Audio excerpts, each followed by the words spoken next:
Hello everyone, Mr. Lopez here, ready to give you an analysis of The Lowest Animal by Mark Twain. Let's talk about Mark Twain for a second here.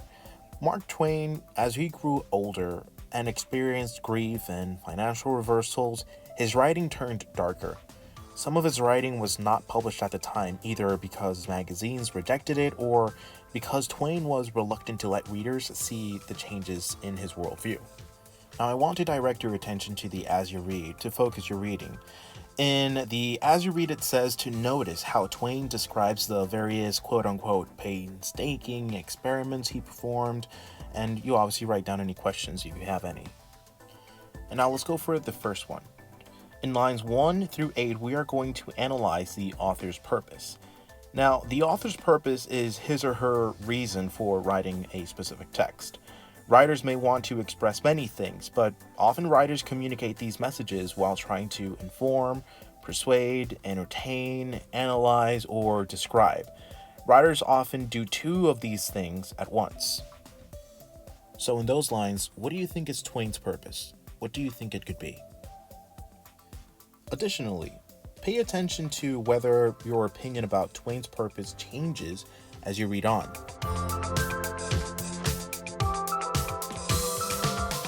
In lines 34 to 40, we are going to analyze the language. Sometimes writers of satire don't state exactly what they mean, and it's up to us, the readers, to look for clues to the author's real feelings. Now, the choice of words and phrases with strong connotations is a clue to the author's real feelings. In these lines, cite what these reveal about Twain's real feelings about hunting buffalo.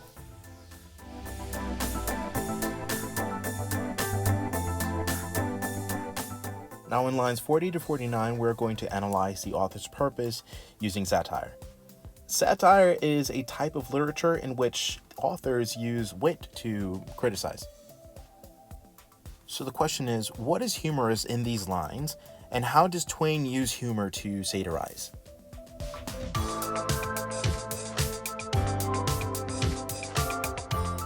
On the next one, we got lines 54 to 77, and we are going to analyze the author's purpose using satire.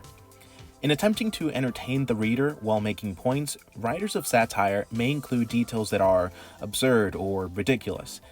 Many of Twain's examples are absurd and not meant to be taken literally. So in these lines, which assertions in the text should not be taken literally?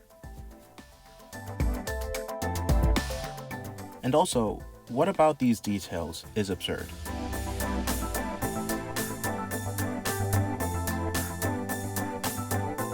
So for the next one, we have lines 103 to 106, and we're going to be analyzing the language.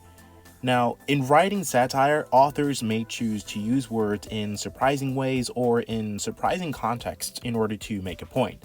So as you reread lines 103 to 106, what may be surprising about Twain's use of the word unhumanly?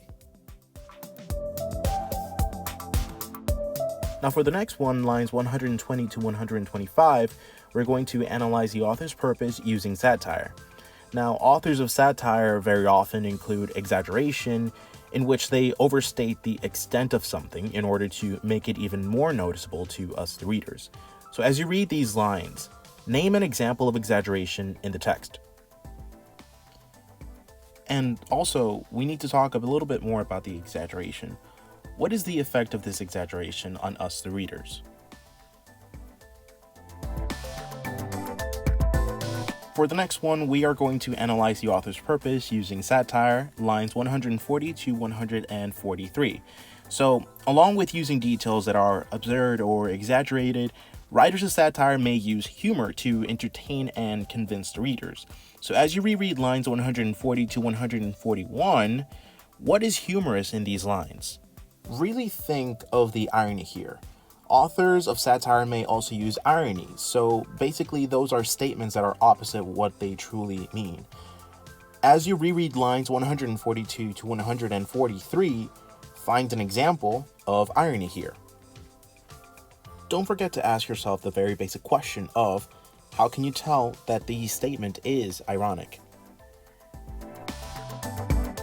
So for the next one, we're going to discuss lines 145 to 147. which is analyzing language with the usage of anaphora. Twain uses anaphora in this essay, which is basically the repetition of words and phrases at the beginning of sentences or clauses. This repetition adds emphasis to Twain's points. One example of anaphora is Twain's repeated use of the words man is. So basically here you have to find examples of anaphora. And finally, we are going to analyze the author's purpose using satire in lines 160 to 177. So when writing satire, authors may use techniques such as humor, exaggeration, absurdity, and irony. Sometimes more than one of these techniques can be found in the same section of the text. So as you reread lines 160 to 166, name the satirical technique that Twain uses in this paragraph. And finally, as you reread the lines 167 to 177, same question goes here. Name the satirical techniques that Twain uses or employs in this paragraph.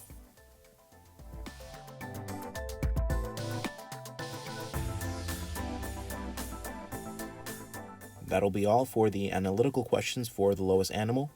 Take care, everyone.